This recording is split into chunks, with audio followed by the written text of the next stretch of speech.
Good morning, students. Welcome in online classes. Dear students, today we are going to start a new chapter. Chapter number 7, Conservation of Plants and Animals. देखिए students, ये chapter जो है आपको यहाँ पे क्या समझाएगा? Conservation of animal and plants. Animal and plants are the natural resources.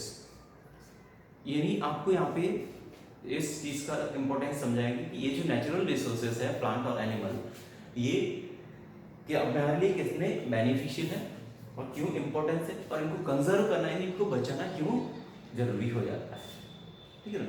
तो first of all अपने को ये चीज़ समझना है। कंजर्वेशन का मीनिंग तो हो गया इसके अंदर आपको सेव करना, बचाना, उसको प्रोटेक्ट करना प्लांट और एनिमल्स को। तो प्लांट और animals both are the natural resources.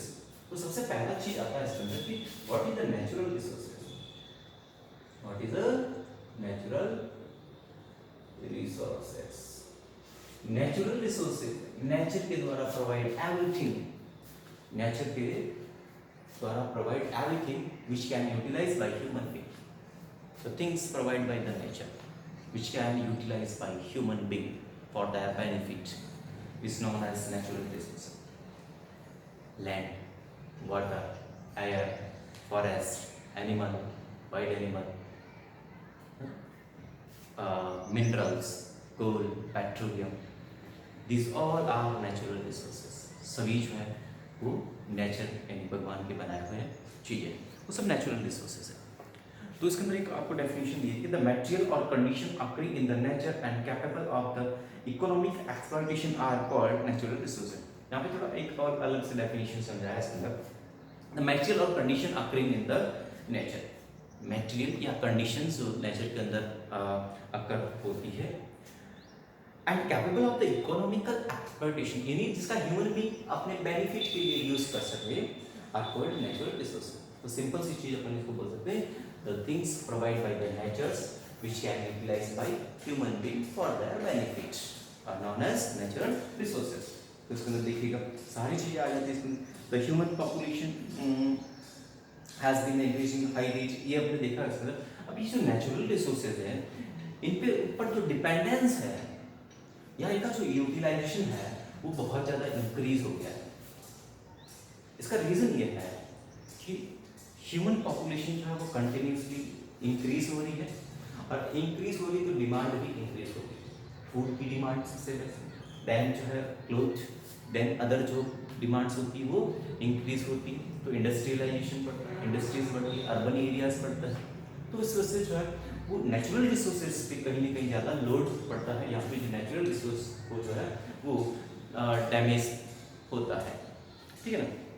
तो the human population has been the increasing at high rate and natural resources also being used in a greater quantity. तो natural resources भी उसी हिसाब से ज़्यादा यूज होते हैं। Today the scientists have developed such tools and technology that people now have a higher standard of the living. अब दूसरी चीज़ है, आजकल ऐसी कुछ टेक्नोलॉजीज आ गई है जिससे जो लेवल ऑफ जो लिविंग है वो काफ़ी हाई हो गया। तो उसमें बहुत सारी जो डिमांड्स है नेचुरल रिसोर्स से जो ऑब्टेन होती है, तो नेचर पे जो लोड और ज़्यादा बढ़ गया है। This result in the great demand of the natural resources and utilization and exploitation of the natural resources at such a fast rate is definitely causing their depletion because the nature has only a limited amount of them in reserve. तो होता क्या है जब demand बढ़ रही है, nature के अंदर लिमिटेड है चीज़ें, तो लिमिटेड फॉरेस्ट लिमिटेड है, पेट्रोलियम लिमिटेड है, तो डिमांड तो बहुत ज़्यादा बढ़ रही है। तो क्या होगा? डिप्लीशन देखने को मिलेगा, सर कमी देखने को मिलेगी नेचुरल रिसोर्स में। Hence at present we would be the strategy using the natural resources so that there will be enough resources available for the future generation.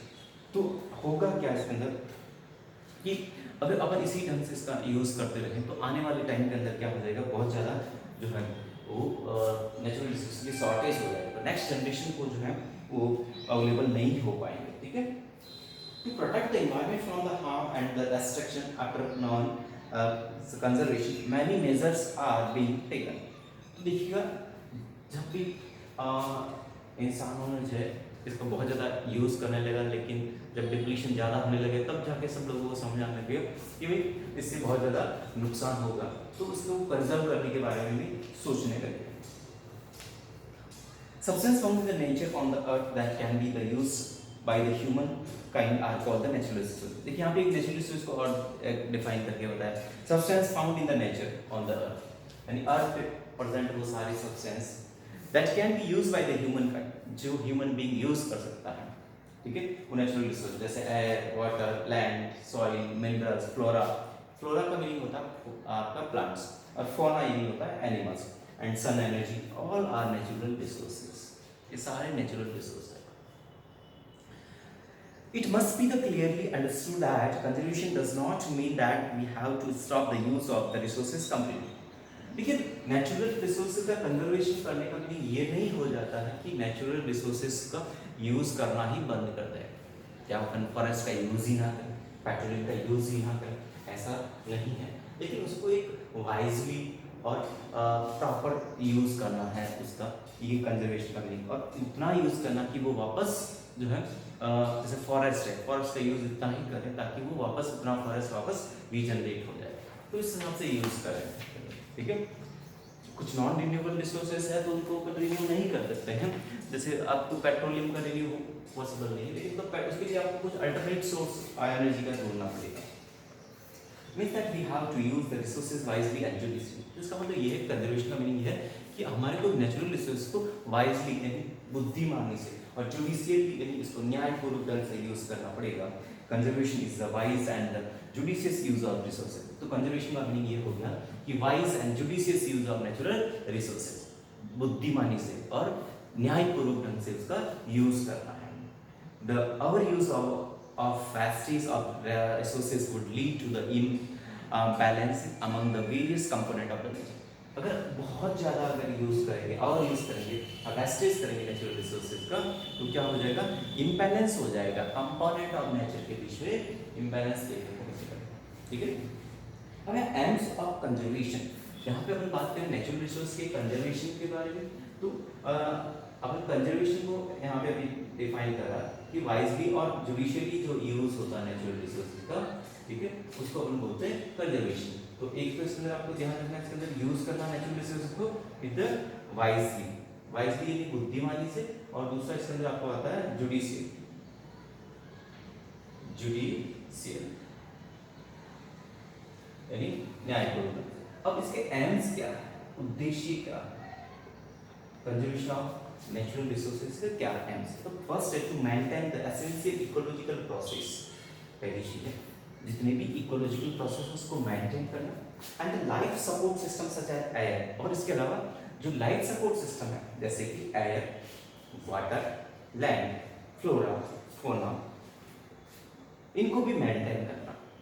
तो एक तो इकोलॉजिकल प्रोसेस को मेंटेन करना, ठीक है, और बाकी जो नेचुरल रिसोर्स है उनको भी मेंटेन करना। This life support system are interconnected, interdependent, interrelated. ये जो लाइफ सपोर्ट सिस्टम है जैसे अभी मैंने बताया इसके अंदर, ठीक है, air, water, land, flora, fauna, ये सभी एक दूसरे से इंटरडिपेंडेंट है, इंटरकनेक्टेड है, इंटरलिंक्ड है।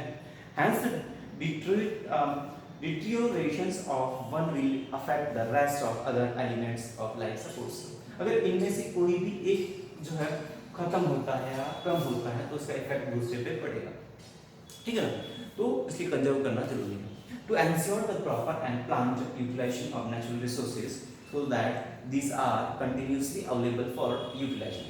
दूसरा इसका एम है ensure the proper and planned utilisation, proper use करना, प्लान्ड यानी सही से पहले से प्री प्लान करके इसका यूज करना है, सो that these continuously available for future generation, ताकि ये कंटिन्यूअली अवेलेबल हो सके आने वाली जनरेशन को भी। नेक्स्ट इसका एम है to preserve the biological diversity.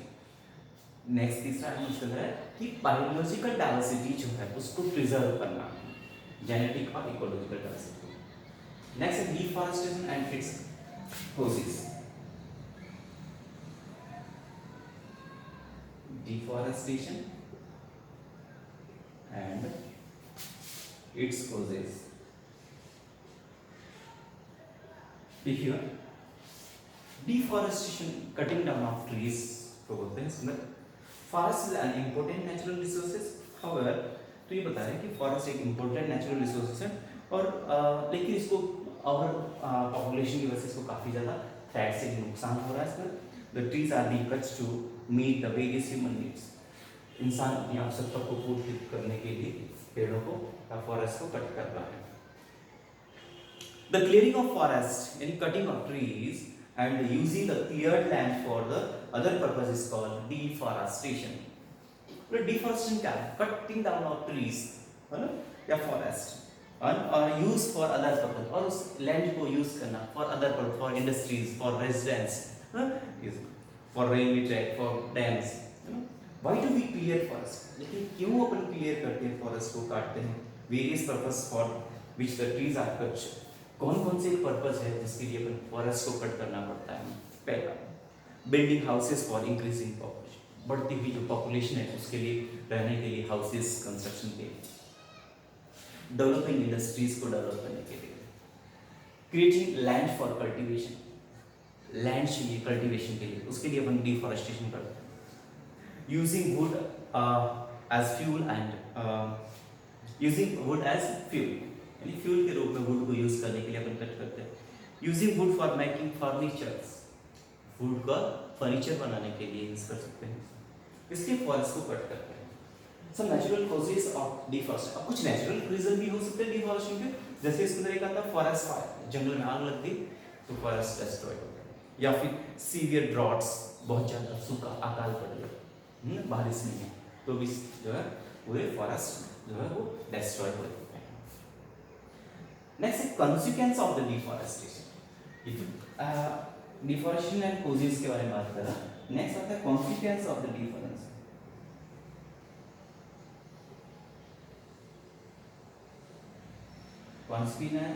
consequences of deforestation।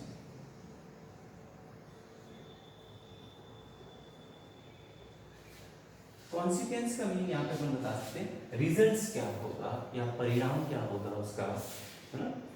तो डिफॉरेस्टेशन का क्या रिजल्ट होगा या क्या इसका इफेक्ट होगा नेचर पे, है ना। तो large scale deforestation has resulted in many problems for Mankind.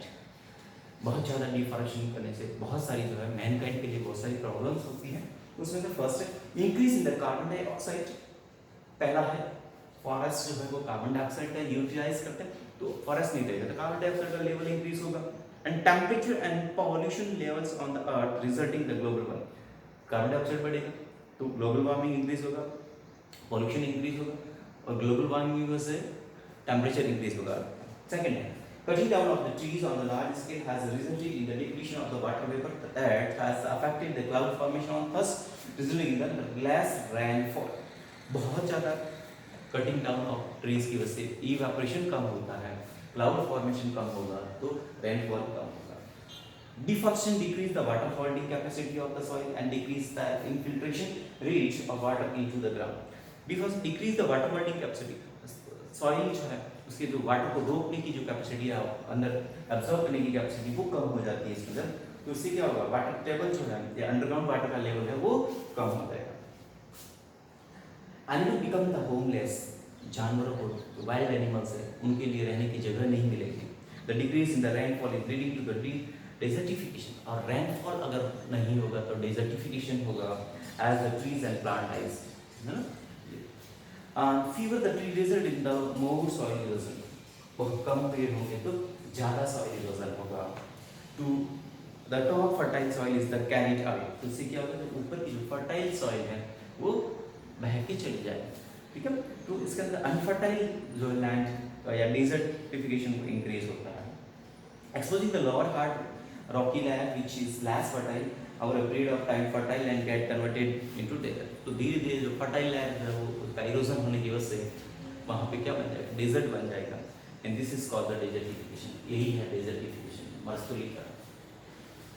A number of useful products obtained from the trees are also lost when the trees are cut। Trees से मिलने वाले बहुत सारे जो प्रोडक्ट्स हैं, इकोनॉमिकल इम्पोर्टेंस के जो product है वो अगर पेड़ काट दिया जाएगा तो फिर वो भी अवेलेबल नहीं हो पाएगा, ठीक है। तो बहुत सारे जो है कॉन्सिक्वेंस, इसके रिजल्ट्स, बैड इफेक्ट्स आपको देखने को मिलेगा इसके अंदर, ठीक है, डिफॉरेस्टेशन। ओके सर, तो फिर इनको डिफॉरेस्टेशन को रोकना है, तो इसके लिए उनको फॉरेस्ट को कंजर्व करना जरूरी है। और कैसे करेंगे उसको अपन आगे समझाएंगे इसके अंदर। तो अगला जो टॉपिक है इसमें बायोडायवर्सिटी एंड बायोस्फीयर। तो बायोडायवर्सिटी क्या होता है और उसको कंजर्व करना क्यों जरूरी है ना, और कौन कौन से ढंग से बायोडायवर्सिटी यानी जो वैरायटीज ऑफ एनिमल्स और प्लांट्स है उसको कैसे अपन कंजर्व कर सकते हैं, इसके लिए अपन कौन कौन से जो है एफर्ट्स यूज़ कर सकते हैं, या गवर्नमेंट्स के द्वारा कौन कौन से एफर्ट्स जो है वो किए गए हैं। ओके स्टूडेंट, तो बायोडायवर्सिटी एंड कंजर्वेशन को अपन नेक्स्ट क्लास के अंदर डिस्कस करते हैं। ओके स्टूडेंट, तो देखिए आज का अपना टॉपिक था एक तो नेचुरल रिसोर्सेज, इसको कैसे अपन डिफाइन करते हैं, ये नेचुरल रिसोर्सेज को कंजर्व करना क्यों जरूरी है, कैसे कंजर्व करेंगे, एंड एम्स क्या है कंजर्वेशन के, और डिफॉरेस्टेशन के क्या होता है डिफॉरेस्टेशन और उसके कारण क्या है, कोजेस क्या, और अगर डिफॉरेस्टेशन होगा तो उसका क्या परिणाम होगा, ये सारी टॉपिक्स हमने डिस्कस कर रहे हैं। ओके स्टूडेंट, नेक्स्ट टॉपिक आपका बायोडायवर्सिटी है और कंजर्वेशन, इसको नेक्स्ट क्लास में डिस्कस करते हैं। Okay student, thank you.